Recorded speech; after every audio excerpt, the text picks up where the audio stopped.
Good. Oh, my Live 2D model's not on. Lol.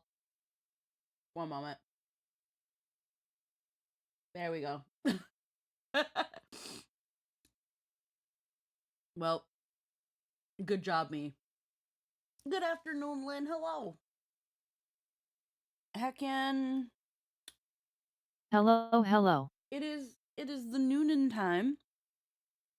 I am actually quite tired. I don't know how. I think I slept really badly. It was very, very weird. Oh wow, that reactive. Yeah, that was the Lilia one from yesterday. I forgot to turn off my That's thing. hilarious. Heckin'. Oh, excuse me. Heckin'. Morning, Ash Trees. More like noon now, but hello, hello. Heckin'. I am tired. I woke up Mood. an hour ago and I was like, whoa. I quickly slapped a sandwich together.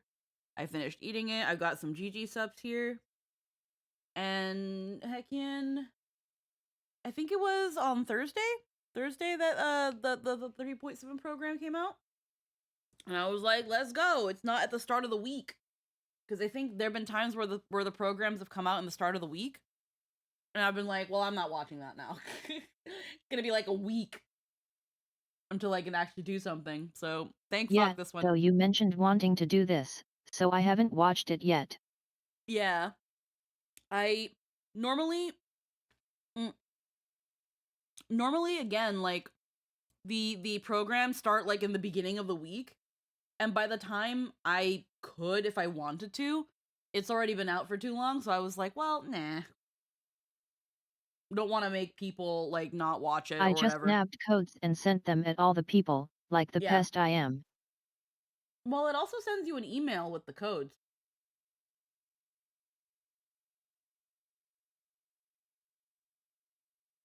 Like I get an email.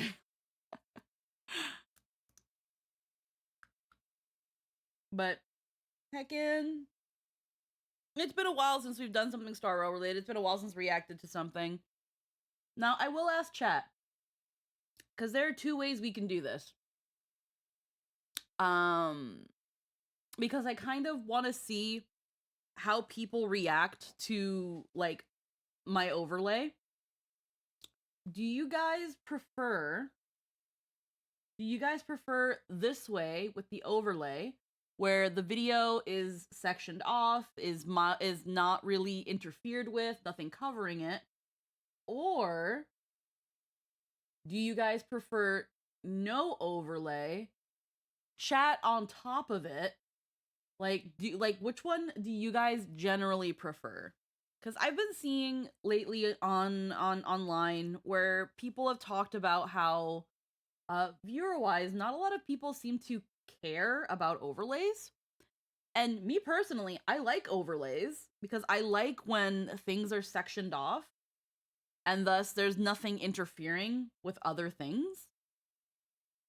But when I saw this post, I actually like took freaking dimension measurements and my overlay,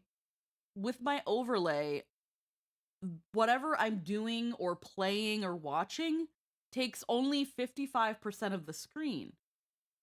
And if you watch me full screen, which it's very likely you don't, like you don't see you know there's the a big screen doesn't make the difference. So I have to really wonder what people prefer. If you guys are generally indifferent, I will probably lean more towards the overlay just cuz again, I like looking back and being like, "Oh, here is the medium. It is unobscured." Um I don't know. I don't know, like Lynn, what's your opinion on like overlays and stuff? Like do you normally care? Do you I not see the like pros and cons. Mhm.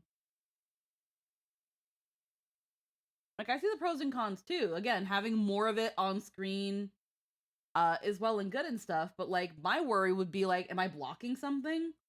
Am I, in the way and stuff?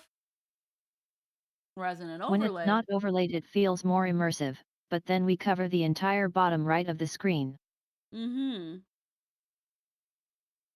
but it seems like people don't really care about that. And then I have my chat on top, so my chat's gonna cover things. I don't know. I'll go with this today. I'll go sans overlay. And as we progress, I'll probably bring up the question again and see how you guys feel. I'm not sure if in the future I'll do away with the overlay. But I do want to consider what viewers prefer. And if it shows that people prefer no overlay, then we will, at least for like watch nights or things like this, maybe we'll consider no overlay. Or if people prefer no overlay for games, we'll prefer something like that. I always worry about like blocking things out. Also because for some reason, I'm gonna, what is, I'm looking at like the window at the projector. This is full screen, but it's also not. It's really weird. Let me see what I can do about that. The overlay is neat because it's very organized, though if you're not making use of the space, it's taking up space just to take up space. Yeah. I'm just looking here because I'm just like, wait a minute.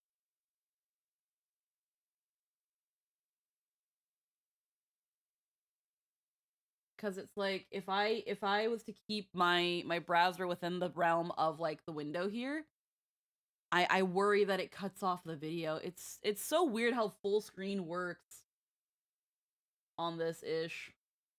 Yeah. Like, okay, well we'll figure it out. Alrighty, so we're gonna start with doing it like this for now. See how like people feel about it. If people like it. And then if I get some opinions going one way or another, we might consider it in the future. It's just something that I learned about this thing like 4 weeks ago. 3-4 weeks ago, and it's still something that bothers me because I'm just like, have I been compromising my reach because of an overlay? That sort of thing. And maybe Probably not. Probably not, but it's one of those things that make me wonder. And then also wonder like if I was to change some things about my overlay, like what would I change to make like the game bigger and maybe a little more immersive while still being compact. But even in drafts where I've made the screen up to more like an extra 10 to 15%, like I'm obscuring it now, which is defeats the purpose of the overlay. But I don't know. Well, all right. So I'm also gonna be testing the volume here because I literally haven't played this. The main benefit of no overlay is not having to worry about your overlay contradicting the mood. Yeah, that's another thing too. And I can see where some people are like, man, this freaking nitty gritty thing we might be watching overlaid over Pretty Princess Pink, and I'm just like, I'm sorry. It's like playing Doom on a SpongeBob television. But yeah, without further dilly dallying, let's Or near heckin'. replicant. Without with all the dilly dallying out of the way, let's heckin' look and see what the hell's gonna be going on in 3.7. I haven't seen a damn thing of this, but reviews have been very mixed from what I've been hearing. Reviews have been very, very mixed. We're gonna skip the 5 minutes because we don't have to worry about that.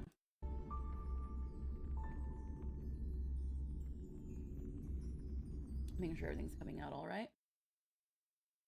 Program is sponsored by Most of Lady what I've seen is a Aglaya. ton of people being mad about Hoyo not keeping promises they didn't make. I like that it's sponsored by Lady Aglaya. The runes say the same thing. Yeah. Please verify your identity.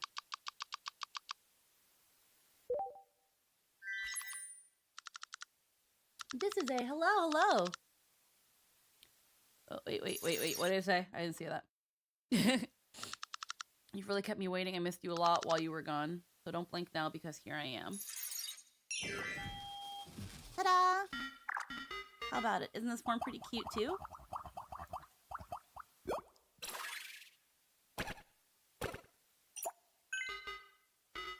Alright, let's head to the next stop. Everyone's waiting for you there. Okay, this is cute though. Yeah, that's cute. Amphorius' karma has vanished from the matrix of prescience. Unlike Panagoni's dreamscape, Hi, this Ole. place is built up God a true damn. epic measured in millennia. Yep, hi Ollie. Void Rangers are just expendable pawns of the destruction. The real wild cards are... The Lord Ravagers. Everyone, time to move out. In 13 heartbeats, they will begin recalculating the universe. So I'm just upping the quality. Welcome to the Trail of Genesis, friend. Oh, the trailer is Kalis now. Breaking the ripples? It's always had Stell. Turn over this eternal page. Countless stars, please shine for the heroes. Remember me with love in that beautiful tomorrow. Finally, the end of this journey. With this fire, I wish eternal victory.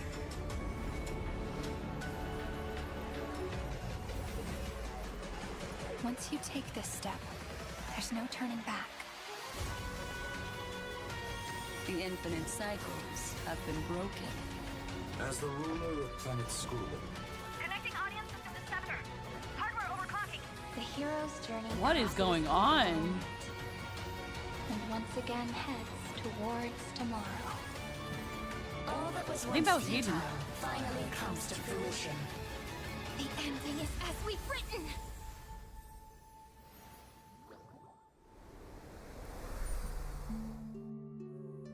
Yep.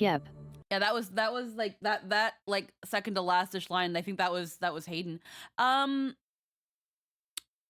So immediate thing I noticed. They completely took Stell out of this. Stell was in all the I think wasn't Stell in all of the She was in all the trailers up until now. They changed it to Kalis.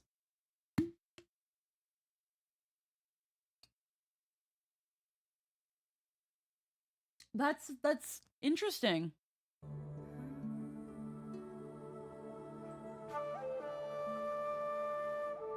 They switch between them from time to time, but Stell is definitely in most of them. Yeah.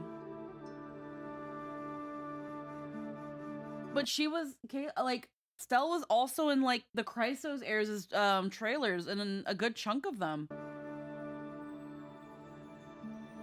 They had Kalis in once, people got upset and called it waifu baiting, and then put Stell 4 in a row. Yeah. Oh. But like I think this is the big one because this is Cyrene. This is supposed to be like the second coming of Yuri Jesus, or at least that's how some people kept framing it. And it's like, no, she's with a man. That's why I think this one's crazy, because it's like, I'm surprised they put Kalis in there this time. You'd think they know it would have been repeating it all over again with Cyrene. Yeah, like again, that's what I said. Like that's what I mean. Like there were people that were treating this like the second coming of Elysia, and you know, understandably so. She is definitely the Elysia XP, but they put her with. She's not. Now, I haven't seen much of Elysian Realm, but I know people. Also, just so people know, Yuri Jesus wasn't Yuri with the MC. She was sweet on one of the other heirs. Yeah, like when it came to Eden of Gold in particular. Yeah. When it came to like again, I don't know Elysian Realm, so I couldn't say how like Elysia is there. The usual ship, yeah. Like I'm gonna be real. I ship Cyrene with Finan. I ship Cyrene with Finan. They're like the besties. They made this whole promise to each other. They're literally love and hate. They like love cannot exist without hate. They are the like the other side, like they're sides of the same coin. And there's something about that I really like. Even their like big designs, even like Finan's big form and Cyrene's big form are in a way like opposites of each other. And is like a thing of the cycle. Like they are the root of all of Emphorius' cycle. They look similar, and besides the wedding theme, that's it.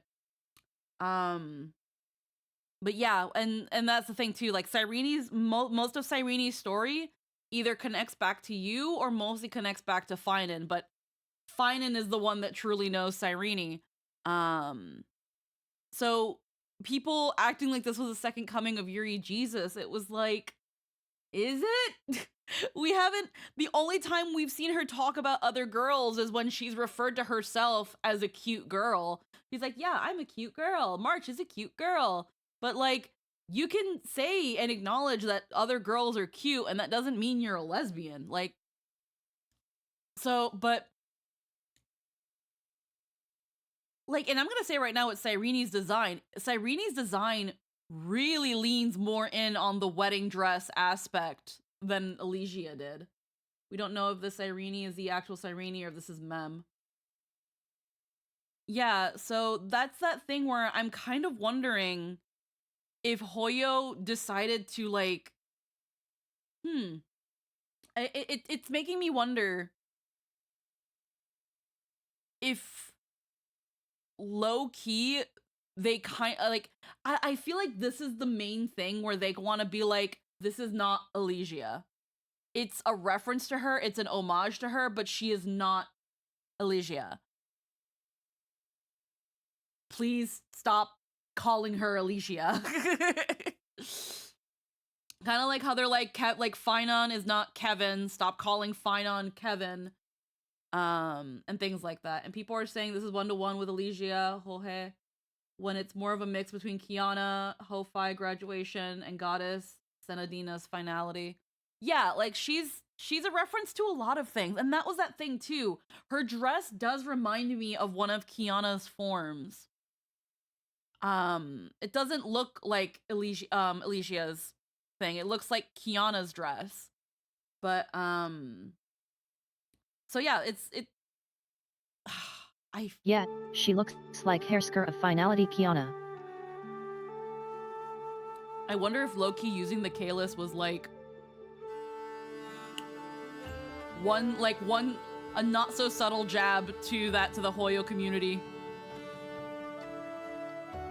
Mina Aoyama must be screaming. Mina Aoyama is screaming. Because I know that's I know Mina Aoyama is someone that really loves her Yuri pairings and really doesn't like Kalis. Up there, Stell. World has a day-night cycle. Good morning, good afternoon, and good evening. Welcome to the version 3.7. It's people trying to force impact into what HSR had and what was supposed to be only a reference. Yeah, and unfortunately though, at the same time, like Hoyo, come on Hoyo, you done should have known. Also, love this background. I'm taking notes of this background because I've been wanting backgrounds for like my super form, and I joked on Twitter that my super form is just Elysia, even though it's not. It's just a joke. I got someone who quote retweeted that fucking post and was like, "What the fuck is this?" Where I was like, "We're so back, me." Given how many sapphics Emphorius gave us, having her be the straightest girl since Belobog makes sense. Let the straights have something. Let us straights have something. We're a repressed minority. Also, I feel it's entirely possible the Demiurge is Elysia, but a big thing with Cyrene is that there are a bunch of different Cyrenes who are similar but completely distinct individuals. So I've not seen this, but what I have seen is people having done their alternate designs of Cyrene's big form, where it really hammers in on the oracle aspect, because she was an oracle, and the tarot cards and like the rune belts that would be on her arms. Really, really beautiful designs. Unfortunately, though, they don't hit like this one. Like this is a bit like, obviously this Cyrene is very, very Yeah. wedding dress, and it's definitely again supposed to be like references to other Hershker like freaking things. But there's also something there's a prismaticness to Cyrene's outfit and dress and design that really gives that like deity vibe. The Yes. fact that she has like the Amphorius around her wrist, the little planet on her earring, there is a cosmic entity vibe that is like a deity that she gives off, that unfortunately these just a really powerful looking oracle fortune teller just don't quite hit. She's very clearly meant to look like a goddess, like how Kozlana looks like a god. Yeah, so she's definitely supposed to be like a goddess, and there's this thing of like, again, with the wedding gown and the prismatic rainbow and white. It's supposed to look like a goddess. It's supposed to look like an icon of purity. It also includes the same remembrance stained glass crest on her chest, like Black Swan. Yeah. Like, and that's another thing. It's like when you think about remembrance, it's symbolized by this being made of ice and like the refractions of light against the ice. And again, like stained glass, Dizzy. So she's supposed to give that. So while I'm also like, they super leaned in on like the waifu aspect of Cyrene's look, I also don't think they could have done anything better. Like, I've seen so many like other Cyrene concepts, and again, they're really good, but they don't hit like this one. This one has so much more of a cosmic entity and cosmic deity that the other ones don't have. That if you were to tell me, if it turns out that this Cyrene is a cosmic deity, and then you look at those other designs, it's like, I'm not getting that. I'm not getting a goddess. I'm not getting this essentially cosmic being that has been stuck in millions of years worth of cycles. You know? She is literally supposed to be like the embodiment of love. I don't feel that from these oracle designs. You just looked at the fact that Cyrene had a book with cards in it, and you took her outfit and made her taller and her hair longer and the outfit flowier and longer. She just has a longer cloak. She just has a black swan veil. And they're nice, but they don't hit like this one. And that's the thing when it comes to creating character designs, is that like the design needs to tell a story. And a lot of these oracle big Cyrene designs only tell that chapter. They only tell the chapter of Cyrene of Ides Elysiae, not Cyrene, potentially Demiurge, Cyrene, the Keeper of Time, Cyrene, the possible ruler of Amphorius. They don't give. They don't give. Yeah, and she's the titan of love like people expect. She needs to sell love. Mm-hmm. There's some really fun ideas they could have gone with, especially considering they already experimented with translucent bodies with Electra. Yeah.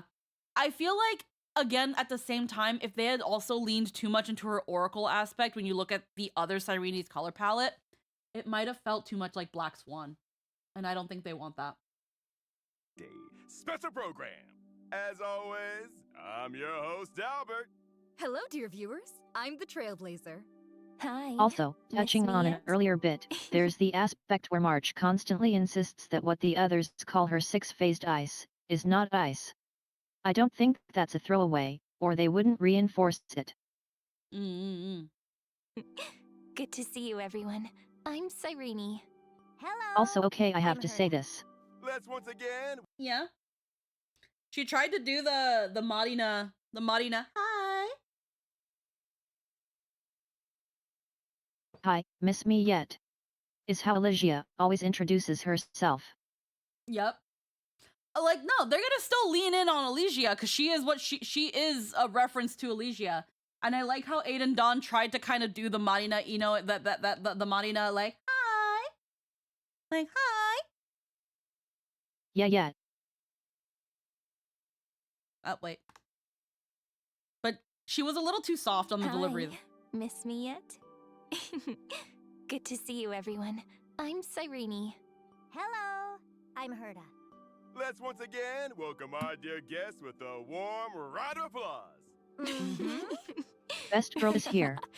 Time Yes, passes so Herpa. quickly. Somehow, we're already at version 3.7, and we're about to enter the final chapter of the Amphoria story. Before we knew it, our Trailblazer friends went from knowing nothing about this world to forming unbreakable bonds with many people here. That's right. Our And little crying. express trio So much inherited crying. Titan core flames, gained new powers, and became bound to Amphorius' fate. Now, together with all our fellow Chrysos heirs, we will face this world's most dangerous and powerful enemy, Iron Tomb itself, as the Titans of the New World. Yes, and I feel like the importance of this battle has escalated to heights we've never seen before. Not only is this a direct confrontation between the destruction and the erudition, the forces of remembrance are also lurking on the sidelines, Also, can I just waiting say, for their chance. this art goes And hard. Oh yeah, no, it's beautiful. even saw the Xianshou generals in that trailer. With the reveal of Iron Tomb's existence, the impact of this battle has expanded from just Amphorius to the entire cosmos. According to Liget, I hear nameless faces. The beginning and end of the flame chase reaches a finale. After 13 heartbeats, the arrow of miracles will send the cosmos to tomorrow. It'll be a romantic tale, won't it? So, like, are we actually supposed to get fuel for the express? Iron Tomb's goal is to bring about the downfall of the Yes. entire path of erudition. Even though Iron Tomb itself hasn't been born yet, it contains such immense powers of destruction that the leaked Iron Tomb virus alone has been classified by the IPC as Lord Ravager level. Facing a crisis of such vast proportions, I bet the major powers across the cosmos won't just sit around waiting for death. That's right. A cosmic alliance is being assembled, thanks to the negotiations of the Astral Express and the geniuses. They are geniuses. Question. This is an insane trailblaze journey, and the train is fueled by exactly that. Yeah. Also, question. Has the Trailblazer ever been in these programs? Because this is probably the most we're going to be seeing Stell talking, aside from As I've Written.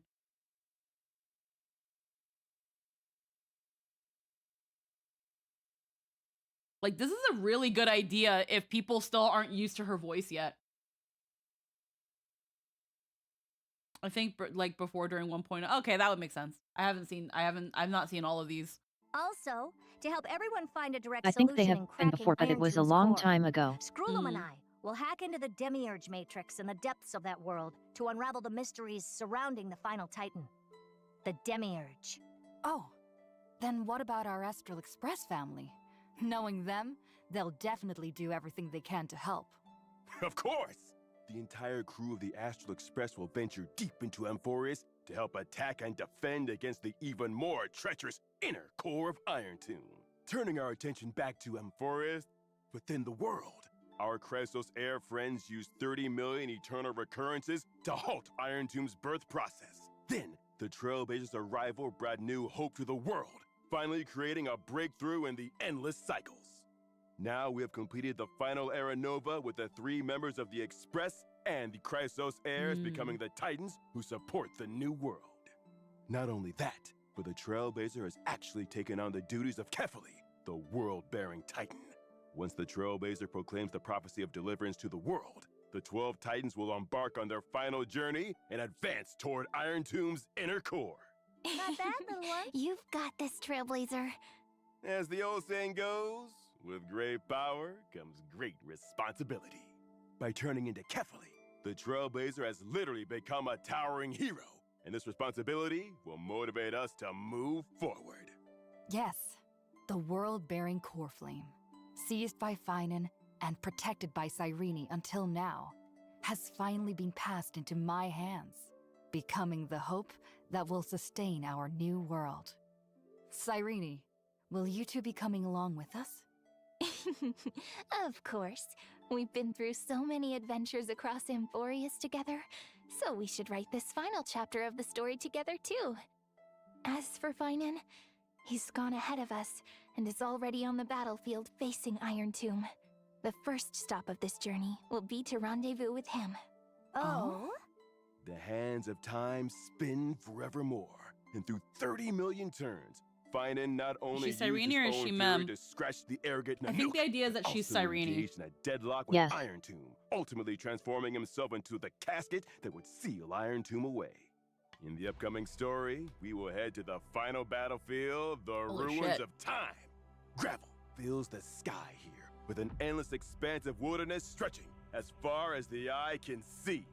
I can also see a giant sword piercing into the Earth's core, and a statue that resembles Finan. Are these both seals that he put in place? That's right. On one hand, Iron Tomb was too powerful, so Finan had to use every ounce of his strength to prevent its premature awakening. He set up 3 layers of seals here, waiting for his companions to come and It kind break of them, depends. so they could all step The into Cyrene we final traveled with in battlefield together. 3.6 said she was more MEM than Cyrene. Yeah. Like, the Cyrene that we've been traveling around with is Mem.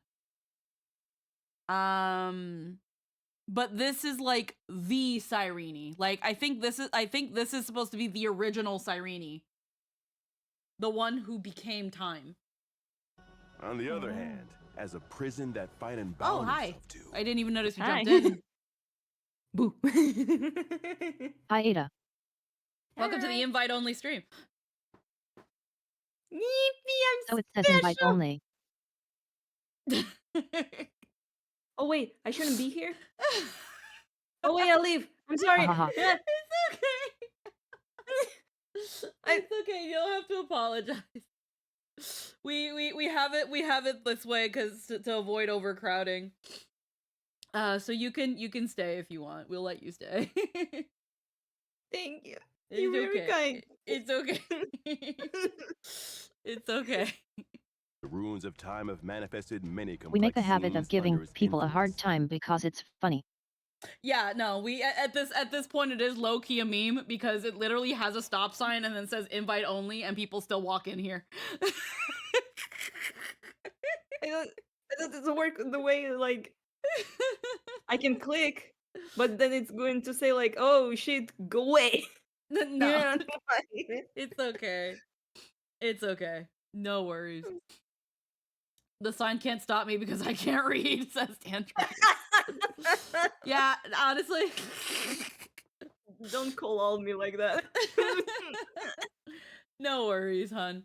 It's usually helped to kind of control the flow because sometimes we get like everybody comes in at once and then it's like, oh shit. So we end up going into long tangents like we already have. Like we're 14 minutes in and it's already been 40 minutes. Lol, not me. I don't get it even if you tell me to. Yeah, except for Din. Like Din, we don't even have to do that. That reflect his inner world. Looking Alrighty. closer, there seem to be domains symbolizing several Chrysos heirs. Finan, you must be thinking about everyone constantly, aren't you? Oh, hearing that really makes my old heart ache. Finan sacrificed himself and Yeah, paved that's the way Keffel's for this job. world to break free Yep. from the destruction. He can leave the final battle to us. Mm-hmm. After breaking through these seals, we'll face the most treacherous battle of this journey, confronting Iron Tomb itself. Let's first take a look at some footage of Iron Tomb. Hopefully, this will help everyone prepare better. Oh, okay. Huh. That's probably just its first form, though. There's Oh, no wow. way that's just gonna be that. There's no way it's Yeah. just gonna be that. Oh wow, the animation is really good. It's the boss. It's the final boss. It fucking better be. Well, yeah, it does. Oh, the I reason remember this the one. reason I'm harsher about this sort of thing is because Pollo is a multi-billion-dollar company, and this is the final boss of this fucking story. If they give him if he has fucking caca animations, what the fuck was I doing? What the fuck were y'all doing for the last fucking year that we've been playing Euphorius? We So knew like this was coming from the 3.6 trailer, even if it was blink and you miss it. So I'm expecting like at least two forms from Iron Tomb. Wow. But yet I'm expecting something big, and I want some insane music. That's Iron Tomb. Oh yeah, the music. If this music doesn't fucking hit, like, so far, when it comes to the fucking boss, like when it comes to the final boss music or even the mid-boss music, Star Rail has not been fucking missing. Like, everybody loves Wildfire. It's synonymous, like, everybody loves fucking Wildfire. It's Freaking... like everybody... Sorry. No, keep on. What are you saying, hon? I want to say that everybody already joking about that Hoyoverse is not actually a game company, it's a music They're a company. music company so... and you get a free game. Yeah. I've definitely heard of this, yeah. But like everybody loves Wildfire. Freaking the Zien show had, I think, I can't remember what the song was called because it's in a different language. But that one song that plays during Dan Heng's thing, I don't consider it a boss theme because it doesn't play during a boss, it plays during a cutscene. That's his. That's like his song for like Imbibitor, so I don't count it. So Fantilia's, her song Wildfire, is good. Hope is the thing with feathers, and Yeah. Proi are all insane. Yeah, those are to me, those are the main boss themes so far. They've both been absolutely amazing. Like, Wildfire, again, really, like, I was talking to Logan a while back about, like, because he's been playing Star Rail, and he was fighting Cocolia, and because he had Archer, he killed her before the beat dropped. Oh, E6 Archer. So he's playing Cocolia, and I've been telling him, I'm like, oh, the boss music for Cocolia's fight is so good. You're gonna love it so hard.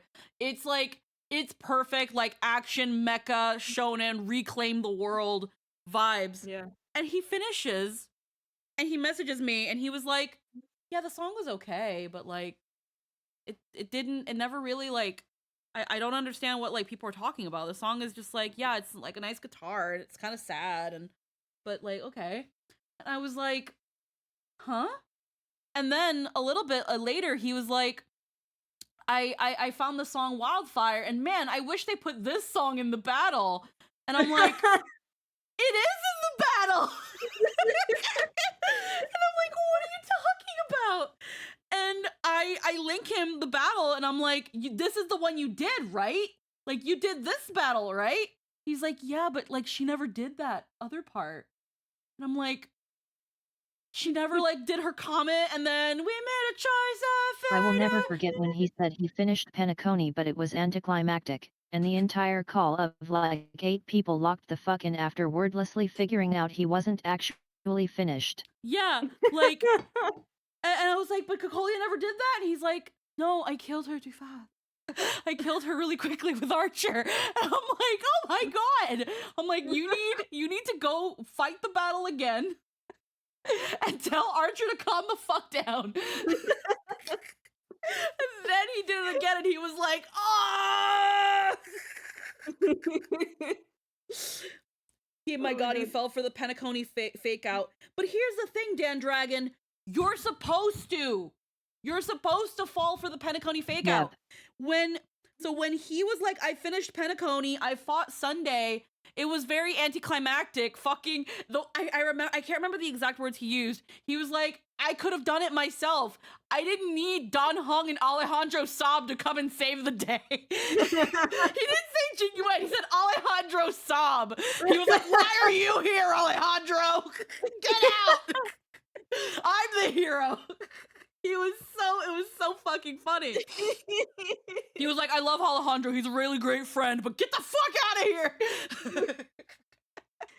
He was so mad. And then yeah, he was like, hey, the ending of Penacony was really like underwhelming. And we were like, oh, is that really how you felt? And then he's like, yeah. And he was like, well, don't worry. There's a couple patches and then you'll go into Amphorius, and Amphorius is really good. And he was like, okay. I mean, like, he was like, I liked it. It was nice, but you know, it was a little underwhelming. Like, and he was like, oh, I'm sorry. And then a couple days later, he's like, I just finished Penacony. I just finished Penacony, for real. Oh my god. And I was like, yes. It was like, yes. He was like, that was amazing. He was like, that was so good. And I was like, it's totally Macross coded, right? And he's like, it is! The amount I was tiptoeing around telling him how to progress without telling him. I was like, it's so fucking Macross coded, right? And he's like, it's so Macross coded. That was so good. And I don't know where he is right now. He's probably chilled out on Star Rail because he was going pretty hard into it. I can't wait for him to hear Proi Proi. Like I that's gonna be another really wonderful song. That one was definitely you're at the midpoint of Amphorius, and now it's just gonna get super serious. Yeah. He's like, can I do the War Days yet? And I'm here like, okay, locking in. How do I navigate this conversation without giving anything away?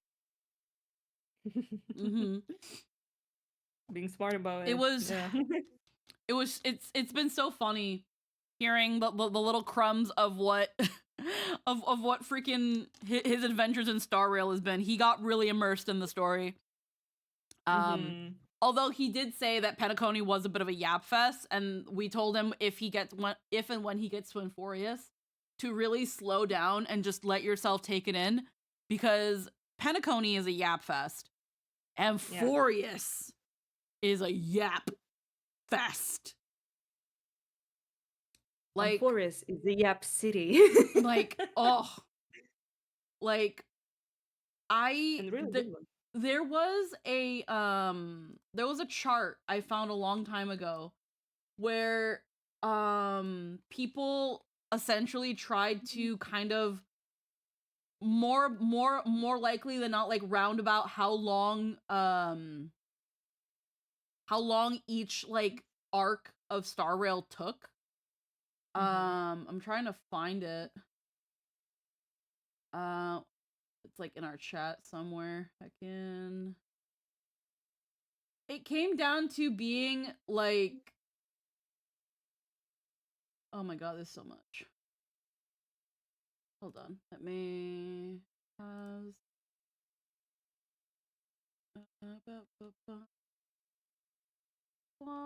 Nope, that's not it. Has link. Doesn't sum it up by much, but it'll help.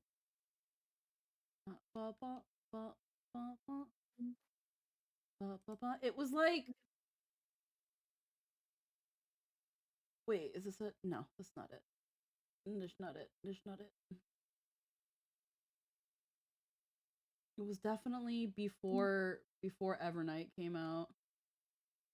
And I end up with, you can do it soon, but have you been to the ship the Fate event started on yet? Knowing he hadn't, but that's feeding the conversation, you see. And he says no, so I can then use that to explain that there's a little bit more for Penacony wrapping up, and it'll take you to that ship, so once he does that he's good. And none of that is a lie, but I tried so hard, I did so good. Praise me.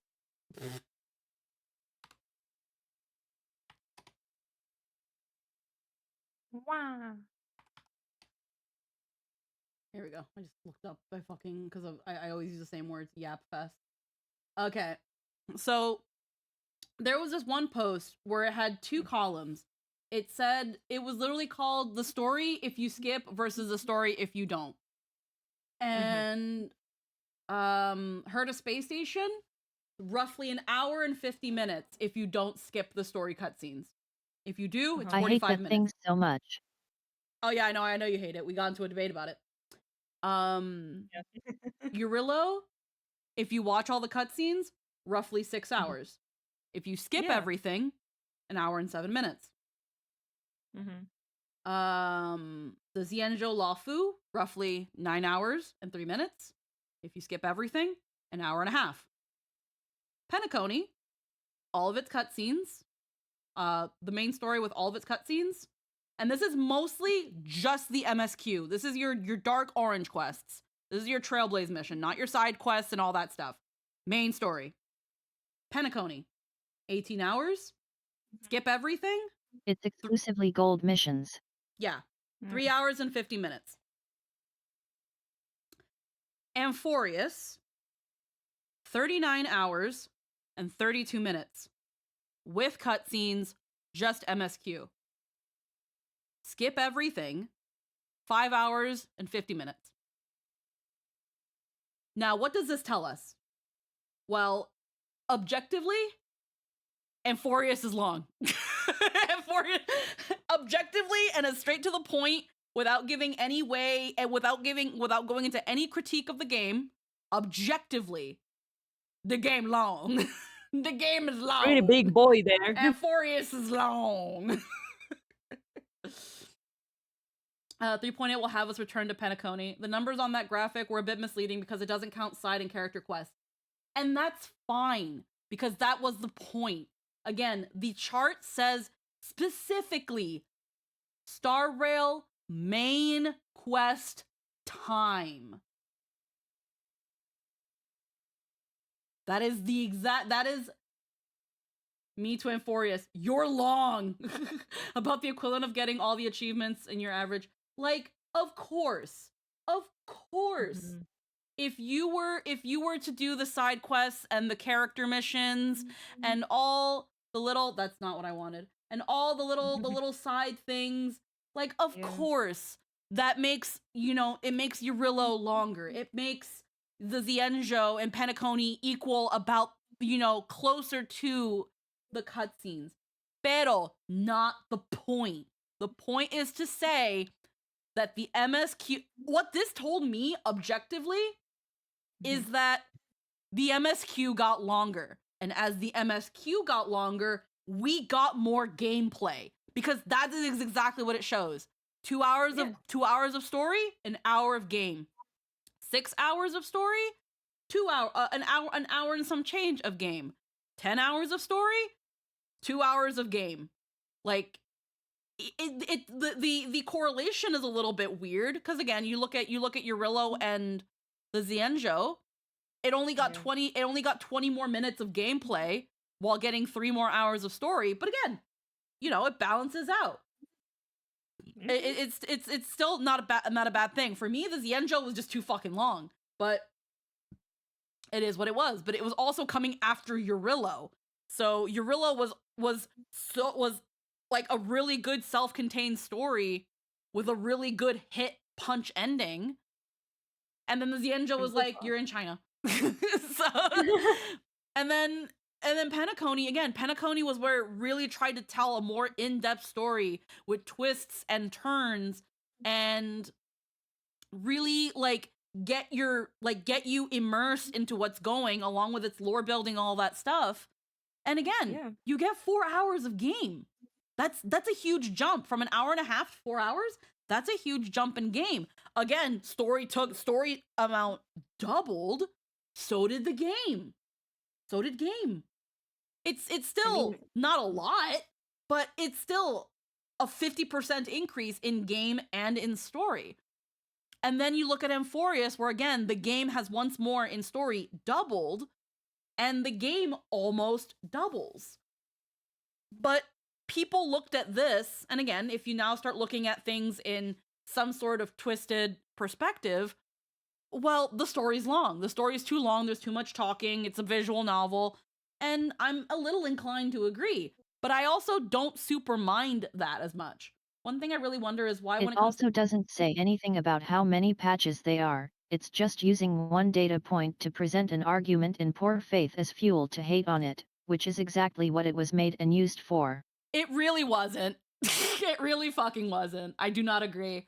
The one thing I really wonder is why when it comes to HSR, they don't mix an interesting gameplay like they do in the other Hoyo games and just stick to being 90% story.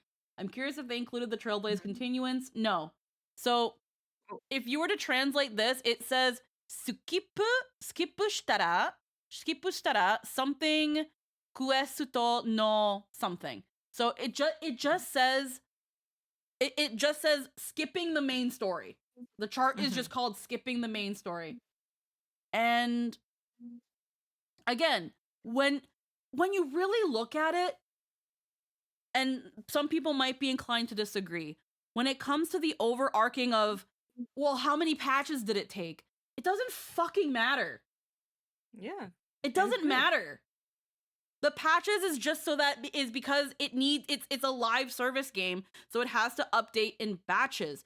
That doesn't mean like, well, it was more patches, so it's a longer story. No, because 3.0 was 10 hours and 3.4 was 5. It doesn't matter. At the end of the day, the time is the most objective measurement. And again, it's not counting the side content because not everybody does that. Most people are, in one way or another, have to do the main story to progress in the game. That is the measurement that matters. This person didn't put, look how long this fucking game is, guys. It literally just says, length of the Trailblaze in Honkai Star Rail.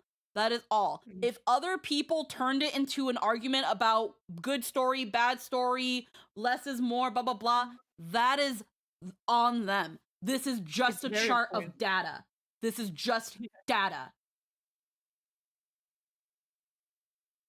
Like, when I showed this to Logan, I said, hey, you're about to get into a story that at this point in time, October 5th, is 39 hours. Take it slow, enjoy your time, because this is a very dense story. And Logan said, okay. He didn't say, oh wow, that's a lot of story. What the fuck are they doing? No, we didn't have that conversation because it's just data. Yeah, I mean, who actually cares? Because Hoyoverse games, most of the time, plot heavy. Like, really plot heavy. I'm playing Zenless and also Genshin, and all of them are plot heavy. People can argue, but most of the time story is really like relevant to things that's going on in the world and stuff, and it's kind of like engage and explain, the parts of the world to the gameplay, and it's fun. It's more fun when you know more about it. That's why I try some new gacha games. Before that, maybe some Japanese gachas.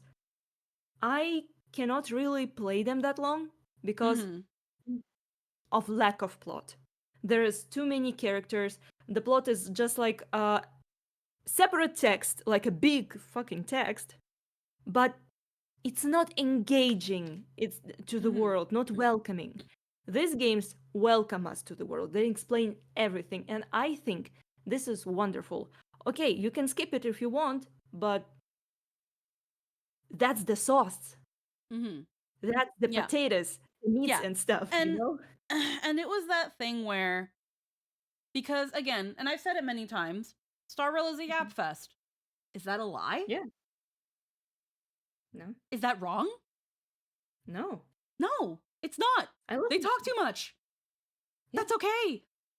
There are times where we've been like, yo, this section of the patch could have been an email. Like in 3.2, where we have the scene with Anaxa and he's explaining his plot, and then we go to Hyacinth and Dan Heng, who pretty much give us a dumbed down version of everything Anaxa just said.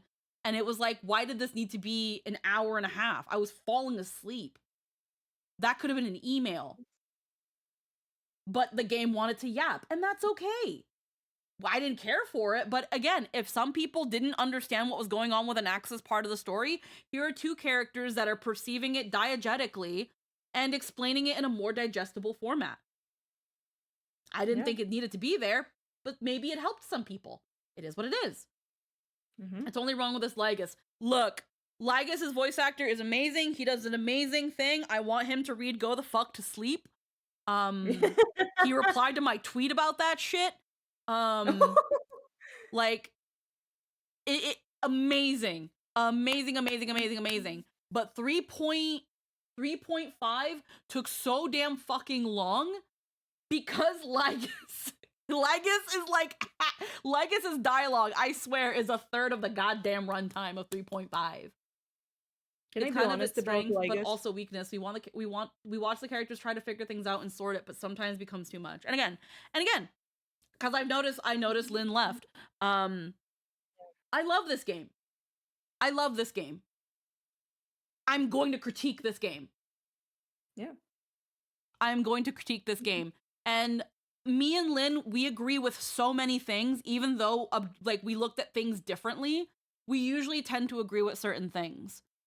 But I do not agree that this chart was made for the express purpose of shitting on the game. Yeah, I of course don't. not. I don't believe that. Just fun fact. I don't believe Honestly. that. Yeah. Like, because again, if someone wanted to tell me, hey, how long is Honkai Star Rail? I would give them this chart. But I would also tell them it is still a very enjoyable game. The game splits things up in chapters because it came out in patches. And take your time. Yeah. Take your Enjoy time. If yourself. you end up freaking fully diving in like Logan did, you know, by the time you get to Penacony, give yourself a breather. You're gonna be in Penacony for a while. Once you're done with Penacony, give yourself a breather. You're gonna be in Amphorius for a while. Enjoy the game. What someone else does with this data has nothing to do with the fact that the data exists. It's just a list of stats. Especially when we And end up also- watching like 4 characters repeat the same thing because the character is trying to figure it out. Yeah. I just started PS5. My current playtime is around 1,000 hours. Yeah, and that's probably just because you enjoy the game, Shinto. That's probably because you enjoy the game and you want to do everything in it. You want to do the side quests. You want to do, you know, the little events. You're grinding for materials. But you enjoy that. Like, I can't look at someone who played 1,200 hours of a game and not think they enjoy it. You enjoy this game. Something keeps you coming back to this game because it's kept you for 1,200 hours. That's amazing. That tells me, wow, this must be a good game. And again, and if it doesn't work for me, let's say it didn't work for me, it's not that it's a bad game, it doesn't do anything. The only real bad game is Kingdom Hearts Chain of Memories, and that's unanimous. That's just a fact. You know, there are some bad games out there. Chain of Memories does in fact exist. But Star Rail is not in this. That has nothing to do with Star Rail. Yeah. But yes, I enjoy Chain of Memories. I'm really sorry to hear that. Really sorry to hear that. That game requires no skill. Wow. That game. Wow. I played that game and I beat it with making very minimal changes to my deck and just kind of just bashing my head into it until I beat the enemy. The game requires no skill. I also got high and played it and beat it. Like, the game requires no skill. It doesn't even require your brain. So, but yes, that all being said, tangenting over, if Lynn is still around, she is more than welcome to jump back in. The mean chart's gone. Because unfortunately, I am aware that she does not like that chart. Unfortunately, that chart is where me and Lynn agree to disagree. Why? I just.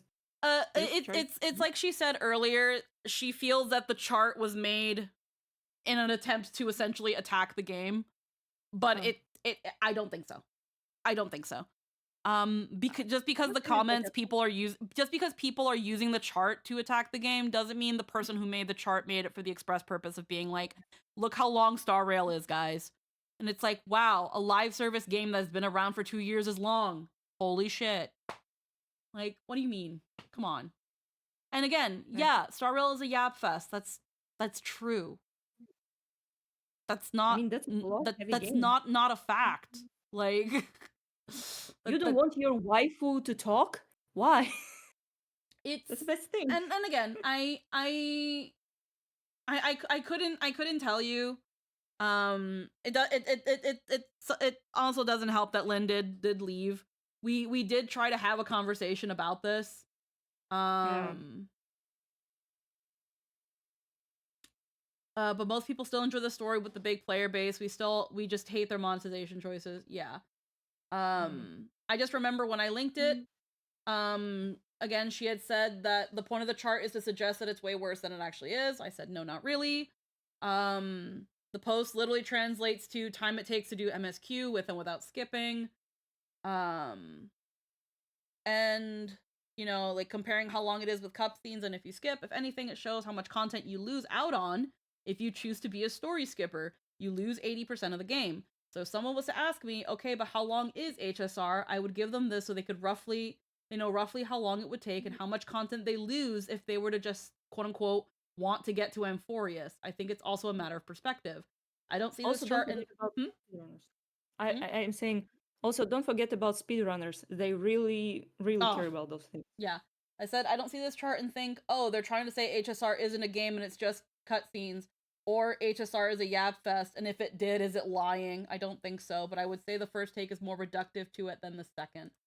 Who cares? Again, Me happy. Yay. yeah, it's that thing of, again, that chart does show, hey, if you're a story skipper, you just lost like half the game. Like you lose like 80% of the game if you're a story skipper. That's why I've also made the joke. You want a story skip button? You've had it from the very beginning. It's called uninstall. Like, it's called delete the game. But I don't know. Games like that.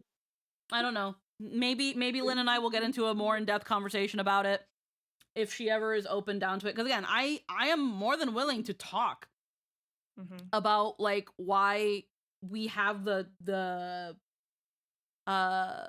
why we reached the conclusions we reached. I would really love to hear more about why she thinks the chart is strictly made in bad faith. I don't see it as such, but yeah.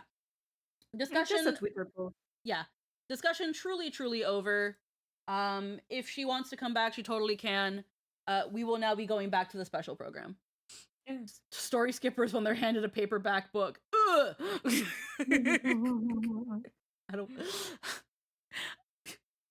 I will say Star Rail's the closest I've gone to reading an actual book in a long time. Yeah. It's kind of crazy. You all right? Holy moly, it's... Here, oh my goodness, this is terrifying. That's Iron Tomb, all right. Holy moly, it's so intimidating. And there are way too many attack patterns. With the overwhelming torrent of destruction, and that spear that seems capable of piercing through the universe, I think I'm starting to understand what they meant by the real wildcards are the Lord Ravagers. I remember the Cienjo folks mentioned earlier that Amphorius' causality disappeared from the Matrix of Prescience. There was no way to tell its fortune. Against an opponent like this, we'll really need to give everything we've got. We sure will. Though the path ahead remains uncertain, where there's a will, there's a way. Oh, Albert believes that with so many companions working hard both inside and outside this world, we'll surely seize that precious chance for victory. Yeah, the Trailblaze will never submit to the destruction. Yeah! And in this final battle, the Trailblazer will also undergo a unique transformation. Oh? Oh. The flame-chasing epic is almost complete. The quill, and even as I've written, are both the Trailblazer's secret weapons now. If Dr. Ratio saw this, he would probably say, well done, you finally grasped the true essence of knowledge is power. So does Each time I look at the... Does the Trailblazers animations change once you reach this part then? Yeah. I think so. Picture of us That's a good show of progression. I've written. I recall the first time I met Mem. From a little fairy to a rosy girl, then to the new face we now see. What kind of growth and transformation did Cyrene undergo along the way? Then, without further ado, let's revisit Cyrene. Even as this tale approaches its conclusion, we will always remember the very first encounter.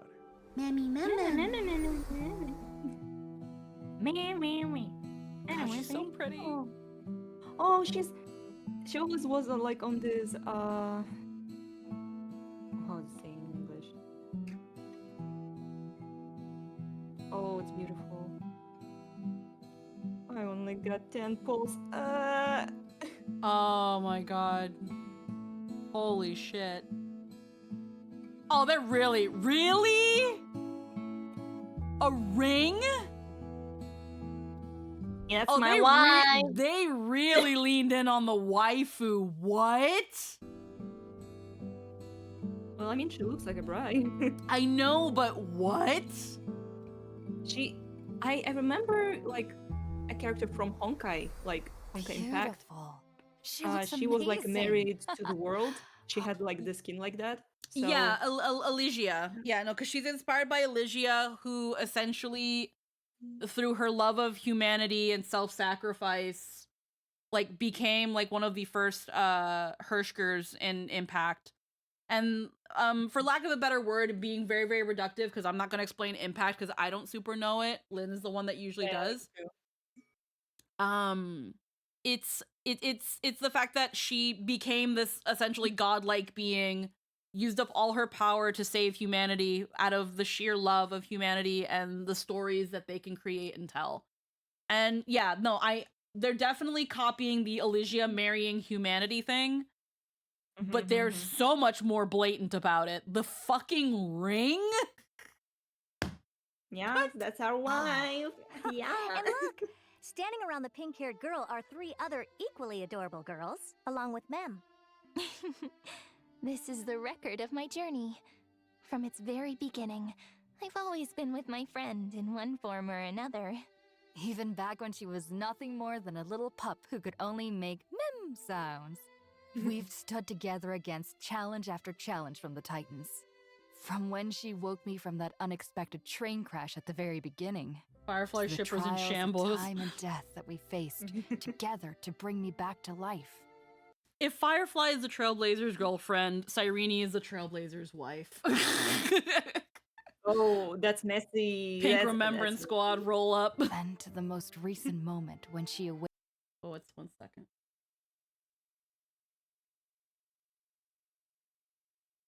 Yeah.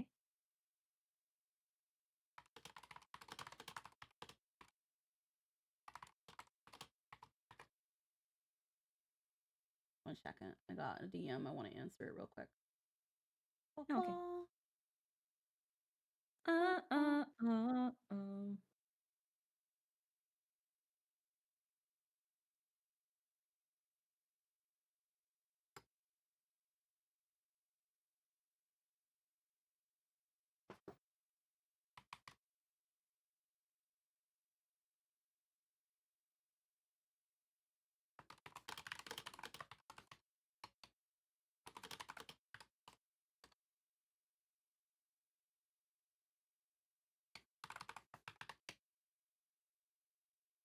Okay, 1 second. Now I'm understanding what they want.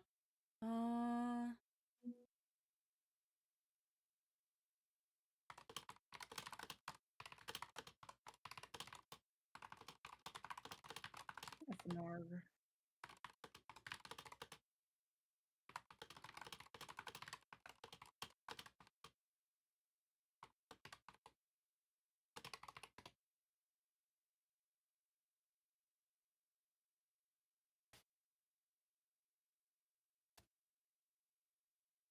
Alrighty. Okie dokie Loki. Yeah. But yeah, they really, really hammer in. Just need to know, ugh, my dyslexia is getting worse. No worries. Unless they bought translations again, now we just know how does Mem Cyrene come into this form. Yeah. Awakened my true memories and helped me break free from Everknight's prison. Each step brought tougher challenges, yet Cyrene always seemed to wield some special power, able to pull us back from the brink time and time again. And in that cycle, when they had an audience with the Imperator, Cyrene remained full of hope and trust, even after the Trailblazer was kicked out of Amphorius by Lycus, watching over the Trailblazer alongside the Chrysos heirs through the long years. That scene even almost made me cry. Through this journey we shared, I was fortunate to witness all the choices my Trailblazer friend made, and how they grew up, watching them gradually transform into the deliverer of Amphorius. At the same time, I also gained so much courage and inspiration from the hero within, shaping me into who I am now. But above all, what struck me the most about Cyrene is her unwavering optimism and positive outlook. The way she interpreted the Oracle cards with positive symbolism, the warm moments we spent together in Ides Elysiae, and the story she told us about the Chrysos Maze Grand Restaurant. All of it felt so touching to me. And not only that, she's grown more and more caring. When she first took on her human form, Cyrene even helped the Trailblazer recall their wish to see Mem become a beautiful young girl. It's so embarrassing to be caught by the person you made a wish for.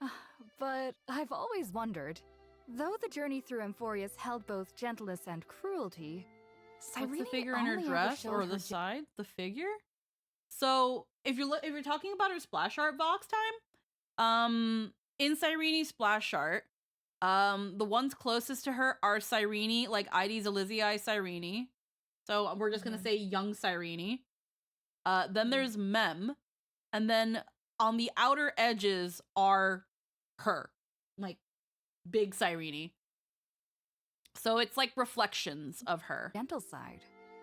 That's right.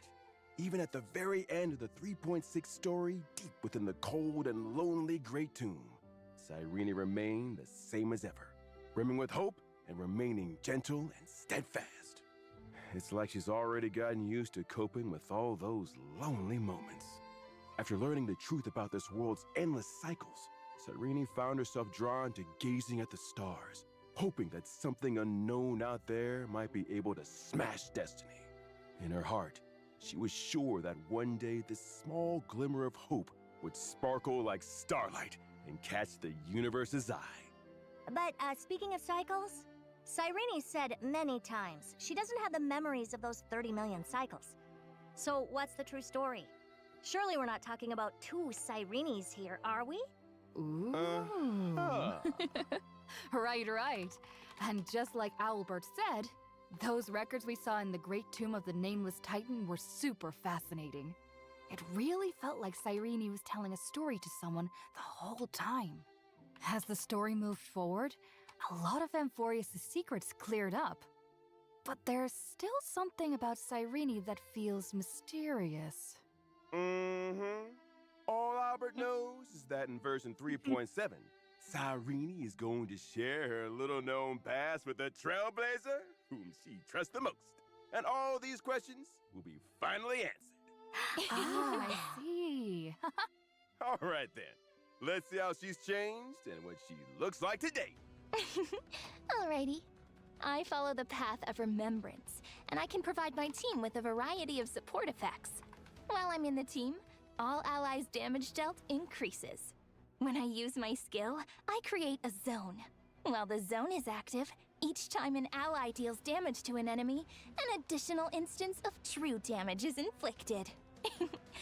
After using my technique, all allies gain a speed boost, and I will create a zone at the start of battle. Oh, that's Not bad at all, Little Speed Pink. boost. I really like the look of that zone. Little Pink. Each time an ally target takes action, I gain a special charge point called Recollection. Once enough Recollection has been accumulated, I can activate my ultimate. Seeing her weave through a cosmos filled with memory fragments, searching for the brightest light, she must have found the most precious treasure of all. As the story of Amphorius They're absolutely comes gonna to a make merchandise close, of that fucking ring. Cyrene's memories. Yeah, they're become a probably why they promise did it. next in the future. Here comes the important part. The first time I use my ultimate in battle, all allies' ultimates are immediately activated. Whoa! So it actually activates all allies' ultimates at once? It feels like... If her friends give her their support, then Cyrene will answer by giving her own kind gift back to them. Indeed. After using my ultimate, my zone persists throughout the battle, and my basic attack is enhanced to hit all enemies. In addition, Cyrene in Memo Sprite form will be summoned. Your Memo Sprite is actually yourself? That's right. Don't I look even more dazzling? Each time I use my ultimate, Memo Sprite Cyrene immediately takes action and can select any teammate to enhance. If the selected teammate is not a Chrysos heir, then the teammate's damage dealt is increased. If the selected teammate is a Chrysos heir, they receive a special effect that is unique to that heir. Amphorius has a total of 12 Chrysos heirs. And if we count Cyrene and me, that makes 14 different buffs? That's right. Wow. Cyrene has kept the story of the Chrysos heir's flame chase journey close to her heart for a long time. She treasures every one of the Chrysos heirs and wishes for them to grow stronger so they can face hardships with confidence. Take Castoris, burdened with death and partings. With this special effect, her new bud charges can overflow. The overflowing new bud will be consumed when summoning Netherwing, while also increasing the damage dealt by Netherwing's self-detonation. And if Finan has the special effect, he will not exit his transformed state after using his ultimate. And he additionally deals damage to one random enemy after using an attack. Huh? So that means Finan can just stay in his territory forever and keep using his transformed powerful abilities? Fucking what? Unless Kozlana's HP is reduced to 0. I actually. Holy shit. One more thing. If you'd like to learn more about each Chrysos... That's insane. For no reason. I'm saying I will open my Honkai Star Rail game for no reason. I don't have finance, so like. Oh, I need her now. Now. Oh God. Sorry. Oh no, it's okay. I'm just looking for something else.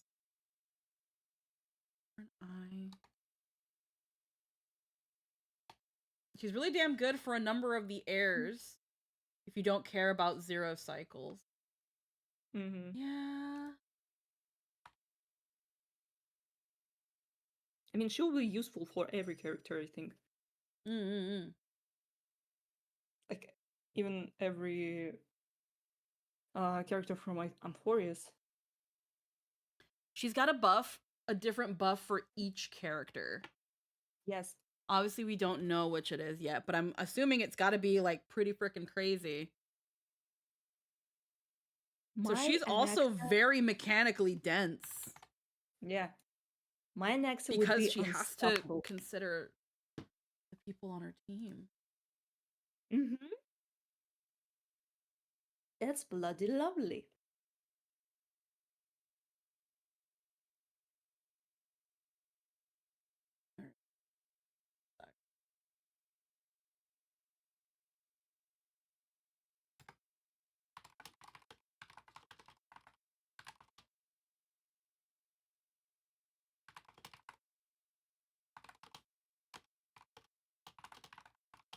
Bloody nice. I will donate to Honkai Star Rail because I'm weak. Well, that's the character for the people who managed to get a team of heirs, so not me. Some hungry people there. I think the only heir I have is Castoris. Oh wait, I have TB and Don Hung.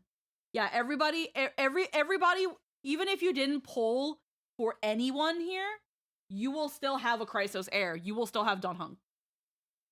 Yeah.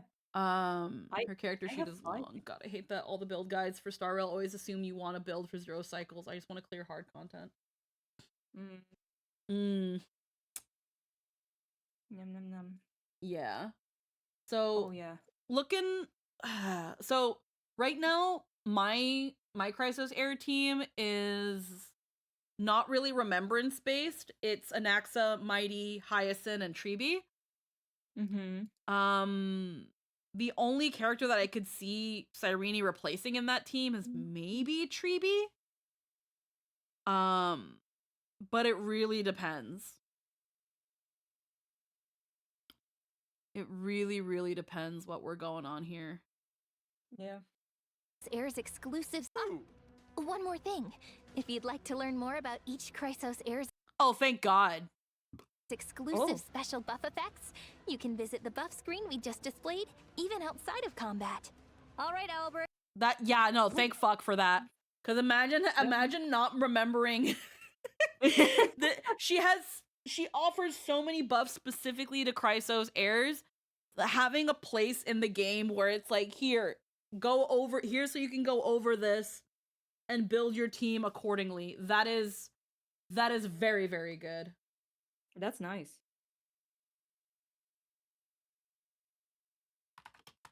I need that now.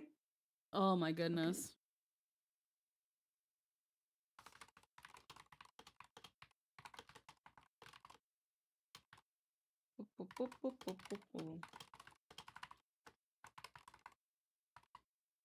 One second.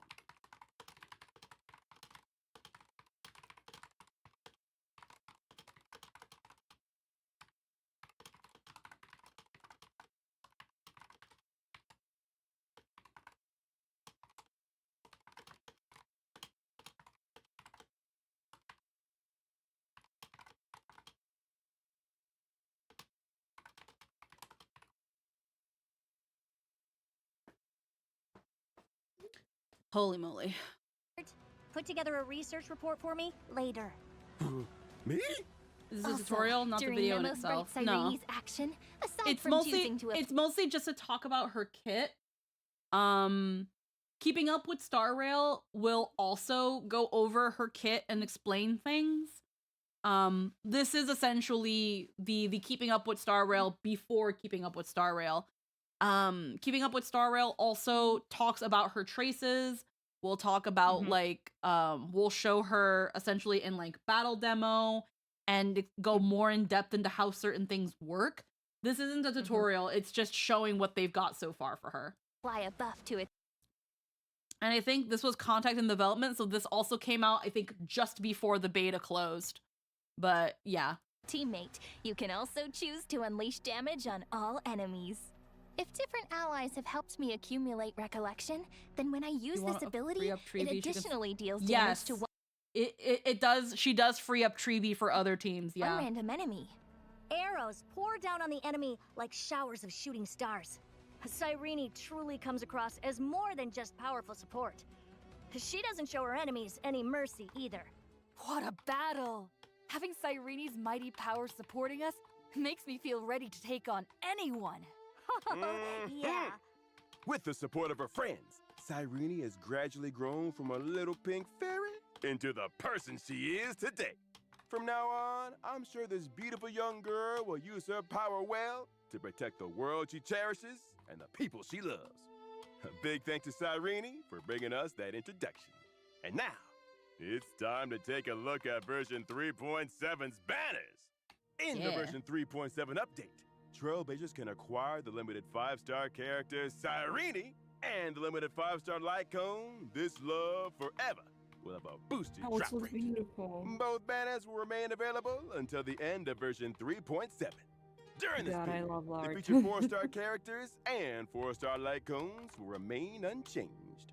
In the first half of version 3.7, There she is. Special Warp Oh event my will god, be I was lost. fucking right. Limited 5-star Hold on.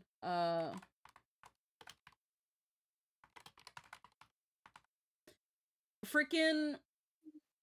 So I can't remember if I talked about it on while I was streaming once, or if I talked about it on like in like one of our group things.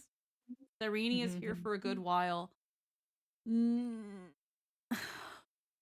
If we're going, if we go by Rappa's, if we go by Rappa's banner and how she was the only one leaked for 2.6, and then the second banner was just reruns, I don't think Cyrene is going to be on the banner the whole time.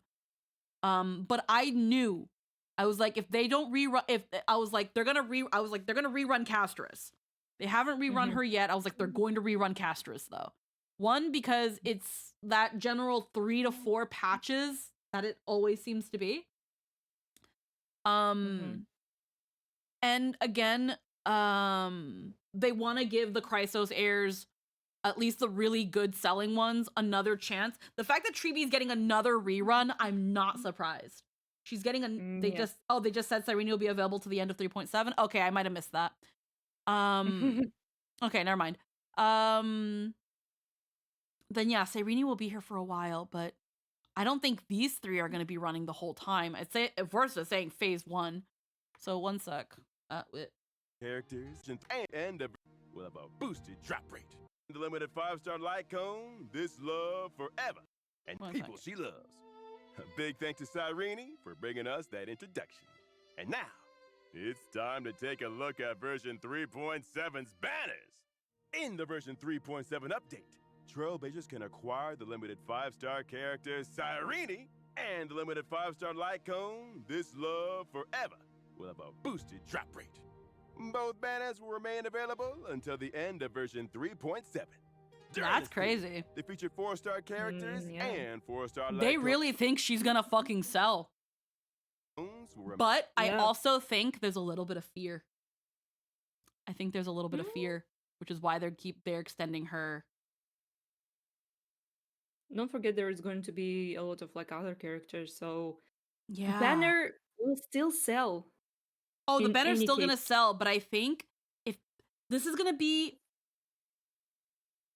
the first time that they're extending a limited character banner for a whole patch. Yeah.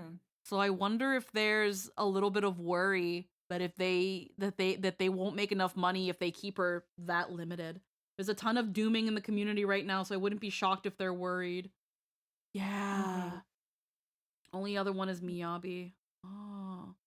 I'm talking about mostly in Star Rail because I don't play Zenless. I don't play any other Hoyo games. That's interesting. You should play Zenless. It's kinda fire. I do not like gacha games.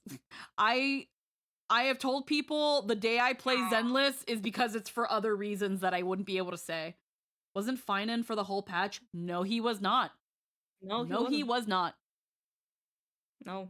And He I was thought Finan was like the end game kind of hero. People I was thought so Finan fucking was going to be wrong. the whole patch because he was the only character that was leaked. But it was that thing of just like when Rappa was the only character that was stripped. She only lasted for the first half of the patch, and then they reran. I think it was Acheron and Aventurin they reran. I can't remember who they reran after that after Rappa, but it was just a rerun banner after that. And then Finan, he had his phase 1, and then the second half was just reruns. I say Miyabi because it seems they were hoping people would come back to ZZZ for Miyabi, and they had her run the whole patch. That's the thing. I'm wondering, and this is a little bit of the doomer in me. I'm wondering if they saw a drop in players during Amphorius because it took so long for Cyrene to come out. Oh no. And they're doing this in the hopes that it will bring people back and give them as much time as possible to get Cyrene. But because they're going to have her run for this long, she might not rerun for a while.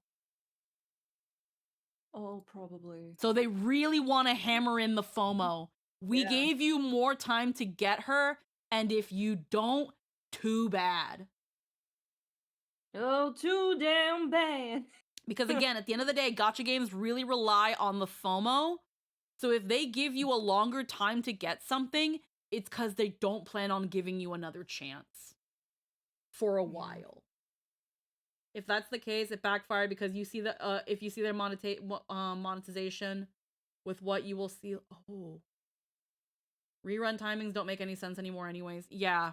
The Chrysos airs for me were the most obvious that a rerun was gonna happen every 3 to 4 patches. They did it with Treebee. They did it with, Anaxa. They did it with Aglaya and the Herda. The only Chrysos heir that didn't get a rerun or hasn't gotten one yet is Mighty. Yeah. He's the only one that hasn't gotten a rerun. Finan hasn't gotten a rerun because he was 3.4. He was pretty recent. If he gets a rerun, not only would it be absolutely fitting because he is the bestie and they are like, again, the whole two sides of the same coin thing. This would be the perfect. I have said it before. If Finan is to rerun, he is going to rerun with Cyrene. He is going to rerun with Cyrene. It is again, it's within that 3 to 4 patch. That is the optimal time for him to rerun to get 2 big characters. And if Cyrene doesn't make the money, which I'm gonna be real, she absolutely is gonna make the money. But right now, Hoyo's got a little bit of doubt. There's that little bit of doubt. There's that little bit of worry. There's that little bit of, we really just want to make sure we can make the most out of her when she comes out. She's gonna make the money. Yep. But let's also offer Finan, because he made us a lot of fucking money. He made us a lot of fucking money. Yeah. Hoyo's rerun timings haven't made sense since Genshin stopped doing reruns, depending on who was going to show up within what time frame. Doesn't help that they tease constants for the next patch. I wonder how many people are saving. Mighty's just now getting one? Oh, is he gonna rerun? Main unchanged. Yeah. In the first half They're of gonna version rerun all 3.7, a special warp event will be launched. The limited 5-star guys characters, from Emporius, Hyacinth, most of them. Castrus, and Tribi will return. Yeah. I knew they were gonna rerun. I knew they were gonna rerun Hyacinth. She's too fucking good. I knew they're gonna rerun Tribi again. She's too fucking good. And again, Tribi, that is within the 3 patches. She reran in like 3.4, 3.7. She's gonna rerun. Yeah. Castrus. Did Castrus rerun before? I didn't think it was her first rerun. I don't think she had a rerun. She hasn't had a rerun. Yeah. But she came out in 3.2? 3.2? Yeah, I think so. She's another outlier. Five patches for her to rerun, but she was also like the anniversary character, so they really wanted you to feel bad for not pulling her. Okay. Lycones, long may rainbows adorn the sky. Tribi and Hyacinth have a stranglehold over the support builds. Yes, they do. Time Were a Flower will be rerun in the second half of version 3.7. Tribi. Another round of. Oh, there he is. Oh, and Cypher. Yeah, it's her. Tribi and Hyacinth have the meta community by the balls, bro. By the balls. Special warp event. Yep. Featuring reruns of the limited really 5-star characters. The bestie. Gotta rerun with the bestie. The limited 5-star Lycones. No rerun for Saridra. They just came out. What the fuck you mean no rerun for Saridra? They came out yesterday. What the fuck you mean? Of course not. They just came out. No. No, of course not. They might also not going to be here. If they do rerun, at the earliest, Saridra and Hyacinth will rerun with Constance. And you're gonna wish they hadn't. I'm gonna say it right now. I'm gonna put the record down. I'm gonna put my predictions down. I gotta start doing this because I'm a fucking psychic, bro. I'm a fucking psychic. I can't remember if I said it on stream or when I was freaking chatting with the peeps. I was like, Cyrene's gonna drop. They're gonna rerun Finan. They're gonna rerun Castrus. They're gonna rerun Tribi. They're gonna rerun. And they're gonna rerun everybody that your ass wants with Cyrene because fuck you. Give us money. Give us money. It's gonna be like the anniversary event where they're like, hey, do you want this really cool thing too? If you spend a lot of fucking money, we're gonna give you this really cool thing. And you're gonna complain because, oh, I gotta pay $1 bajillion for a cosmetic. But no, it's because you're gonna pull. It's a freebie, guys. It's gonna be like the Archer Lycone in the anniversary event. But it's probably gonna be worse. Oh, God. Oh. Where's the premium cosmetic? I'm waiting for it. They're gonna do what they did with the anniversary event. They're gonna offer a premium cosmetic. They're gonna be like, if you put money in, you'll get this thing as a bonus because you put so much money in the game. They're gonna do it. They're gonna do it. No, they're gonna do it. Hi, Mighty. I already have you and you're like, thank you, Mr. Owlbert. Now that Amphorius' story is nearing its end, the meaning of the Trailblaze feels heavier than ever to me. If fate truly guided the Astral Express to this deadlocked place, then our encounters with each Chrysos heir, with Cyrene, and with this land were all destined. That's right. Everyone remember to head into version 3.7 and experience the final chapter of the story for yourselves. Now let's take a short break. When we come back, the project team will be here with I more didn't pull exciting for content. Cypher, and I slightly See you in a bit. regretted it because I love Cypher, See you in a bit. but I wanted Yeah. Hyacinth more. And after getting Oh. Hyacinth, What are you up to? I You're wanted to so get I focused. wanted to focus on Anticipating what's coming Cyrene. next. Mm-hmm. And I want, What a really want memorable Hyacinth night. now. And it's not over yet. Cypher's light cone is also really good Um, too. Can I Yeah, sit with yeah. you for a while? Unfortunately, it's really good for freaking I feel like you're different from Freaking, usual, friend. Is it Kafka. because the story's Cyrene, about to end? Stop breaking the boundaries of reality. At times like this, I just wish time would slow down or come to a stop. In that case, how about I give you a present? Ta-da! Look, an oracle card. Incredible. It looks like you. So, would you interpret this card for me? It's a Well, if they're promise. gonna be- We'll stick together till the end. I believe, no matter what lies ahead, as long as we all write the ending, it'll be the most romantic one. Right? Oh yeah, they're super leaning in on the waifu. Parasocial 各位开拓者好， relationship 我是烧鸡，好久不见。大家好，我是阿成，很高兴又能做客前瞻。上次跟开拓者见面呢，还是在周年庆版本呢。没错，一晃眼半年时间过去了。记得那时呢，我们还在为开拓者介绍，翁法罗斯 Trailblazer 是一个 reports 寂 a 寂无 sealed 名的封 unknown 闭世 world 界。 unknown to the 没有 cosmos. 我说的是 No, 它和 I 银 said 河 it's 系 closely 相关。 connected to the 没开玩笑 cosmos. 吧？ Are you 你刚才 serious? 说的是 You said 你 you 不知 didn't 道。 know. 我说我不知道。 I said I didn't know. 哦，那我确实不知 Well, 道。 guess 哎呀， I 开 really 拓 had 就是这样充满 Hey, 未 that's what 知 the 的。 trailblazing is all 相 about. 信 Filled with 现实中的 unknowns. 开拓 I'm 者 sure 们 every 一定也能 trailblazer 感 out there 同身 can 受吧。 relate. 我们来到这个 We've 全新的 arrived in 世 this 界， brand 和 new 黄金 world. 们从 From 陌 being 生到 strangers to 熟 becoming 悉，接 champions 触 of the 并深入 Chrysos 了解 heirs 世 to 界的 delve 真 deeper 相。 into the truth of 回 this 望过去 world. 7个版本， Looking back 这 at 一 the 路 past 有 7哭有笑。 versions, it's been 现 quite a 在 journey of 相 tears 信 and 一年的 laughter, 旅途 nearly 终 a 于走 year-long 到了尾 adventure 声 is。coming to an end. 这无疑是值得 It's 纪念的一 undoubtedly a 刻。 moment worth 所以， commemorating. 结局前的 So, 最后一 these 段时 final 光， moments 我们也 before 想 the 献 ending, 上更多内 we'd 容 love to 和 bring 开拓者 even 们 more 共同度 content to 过。 share with you all trailblazers. 首先是千星纪游故事。 Xiaoji, when I get my hands on you. Oh. Kafka, yay! Let me know, chat, if you don't want me reading the subtitles. And I'll just let the funny Chinese guys speak. No, read for me. Please. I First can't off, read. Kafka. What are we? First up, the Myriad Celestia Exotale Scene 8之外，第8场将在近日 will 上 be 线。 released soon. 是卡夫卡。 It's Kafka. 果然，星河 As 猎手 expected, 也 the 在 Stellaron 关注翁 hunters 法 are 罗斯 also keeping tabs on 还有 Euphorius. 这只黑 And this 猫 black cat 也是咱们的老 is an 朋 old 友。 friend of ours 有星 too. 河猎手在 Whenever 的 the 地方， Stellaron 它就 hunters 会悄悄 appears, 登 it 场。 quietly 看 shows 样 up. 子，他和 Looks like 卡 both 卡 it 都 and 很 Kafka 关心 really 翁 care 法 about 罗斯的结 Euphorius' 局。 fate. 紧随其后的 Following 是 that, we have 黄 the 金史诗 Chrysos 再 epic 见系列。 Farewell 等会儿 Cyrene. 怎么还 Wait, 没开 how 服 can we 就 say 要说再 goodbye 见 before 了 the？ version even 再 starts? 见再见， Until 再 we 次 meet 相 again 见。 is also 单身的 kind 美 of a 好 meeting, 祝福 right? 了。 A pure and heartfelt TV blessing. 将以系列的 The 视 trailer 角 will 展开 unfold 无 from 名泰坦弹幕 Cyrene's 中一段戏。 POV, revealing a little known past within the great tomb of the 没有 nameless 人知的过往。 Titan.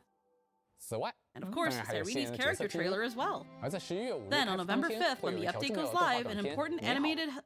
Wait. What? November 5th. Oh, yeah, that's in a week. An important animated short, Hello World, will be released. Oh, it looks so fucking pretty! 听起来像 Sounds 是 like 结 an 局动 ending 画。 cutscene, huh? 这个不太能剧透， I 只 can't 能 really 说 spoil 它会 that. 出现 All I 在 can say is 分 that it'll 享期 appear 开 at the 头 end 任 of 务的 version 结尾。 3.7's 整天会 Trailblaze 在当 Story. 天 The 教 short 程 will be 时间发 released 布， later 在 earlier 体验 that 过去 day. 前后再欣 So we 赏。 recommend experiencing 当 the 然， main 就算 story 提前 first. 看到了也不要紧。 Why release it at the same time as the patch? Like, wait a day. It's gonna be all over fucking I Twitter. won't watch it then. It's gonna be all I over won't- Twitter. Come on, why are you doing this? Just stop it. Stop releasing shit. Don't worry, guys. We know that you guys are really mad at Twitter and people on Twitter like showing the ending. So we're gonna do that first. Why? I hate you. Same reason they're hoping it'll make people who drop the game come back. I know, but this is why I don't follow. I'm not subscribed to the Honkai Star Rail channel. I don't want this shit on my feed. 先多少时间发布？建议说它会出现在 We 3.7 开 we 头 can 任 come 务 back 的结 next 尾。 week. Yeah. The short will be released earlier 没有会在 that 当天 day. 较早时间发布，建议体验过主线 We 后再 recommend 欣赏。 experiencing the main 当 story 然，就算 beforehand. 提前看 That 到 said, 了 it 也不 doesn't 要 matter 紧， even if you 先 saw 短 it 片后主 beforehand. 线 Watching the 同 short 样是 first 一 and 种 then playing 独 the 特的 story 体 can 验。 also offer unique 我觉得 experience. No. No. I do not agree. I do not agree. If I had seen the Don Hung animated thing and then played the story, I would not have cried as hard as I did. I would not have cried. Like, Don Hung, that fucking cutscene near the end made me fucking ugly cry. Because it, after you see everything Don Hung goes through to get you back, and then you see it visualized and turned into like this beautiful cinematic, like, it just hits so much harder how much this man fucking loves you. I am a Don Hung stan because of that cutscene. I was never team Don Hung. I was like, yeah, he's really neat. He just sits on the train and is very Chinese. Now I'm like, this is our husband. No, he's our husband. Yeah. For sure, I agree as well. See cutscene in game. They prepared a good date place. Well, unique is definitely a word for it. Don Hung did nothing wrong. He did everything right. Are we rizzing? They're fearing to be forgotten. To beat people who rip data from the pre-patch. Oh, fucking. Ooh, I fucking hate people that do that shit. Freaking. When I was playing 3.6, when 3.6 came out, and I was doing real good, not getting spoiled. I was literally reading, I think it was the drip marketing for Cyrene. It had come out because 3.6 was live and the drip marketing for 3.7 came out. And I think it was like a fan art of Evernight. And on the more posts for you, someone had one of the fucking CGs from 3.6, from the very end of 3.6, just right there, just freaking wide open. Just wide open like a fucking platter. Just like, here you go. Here's that spoiler. Yeah, take it. And I'm like, no! Oh, that... Why? Right in front of my salad! Why? I was so upset. I was so upset. Understandably so. Why the fuck they're doing this? I was like, it's not even live yet. I was like, the patch wasn't even live yet. It was on pre-install. They pre-installed it and then they cracked that bitch open like a nut and took all the CGs out. And I was so upset. So fucking upset. Oh, I was so upset. Oh. I fucking hated it. Yeah. From there, I was like, guys, Hoyo, take away pre-install. We can't have nice things. Take it away. Take it away. Yep. It's only a matter of time. It's only a matter of time before it starts getting so fucking bad that Hoyo is just like, we have decided to take away the pre-install. We have decided to take it away from you guys. We're really sorry for the inconvenience, but we have taken away the pre-install. And people are gonna get mad, but they're gonna be like, leakers aren't letting people enjoy the game, and I will side with them. I will be like, yes, good. We can't have nice things. Also, the people who play the beta leak all the info, though they're not supposed to. Yep. And unfortunately, I don't think they're gonna end the betas. And even if they try to restrict how people can get into the betas, that's not gonna solve the fact that there are definitely leakers within the company. There are leakers in the company. Because the fact that there are people talking about 4.0 up to 4.3, there are leaks. That shit's within the company. Like, what can you do? Cry. Oh, 作者们按照自己的想法。 In the end, we encourage every Trailblazer to explore at your own pace. 我们也为动画短 We've 片 also 准备了 prepared 一 a 首 song 歌 for the 曲， animated 哦 short, 正在 Ripples of 11月 Past 6日 Reverie. Chinese singer, English singer, Cassie Wei from Melee. Oh. It'll be released on music platforms at November 6th. Of course, they're liquor in the company. Yeah, they're leakers. Yeah. I wonder if this will play in the game. They're releasing a song for Cyrene and like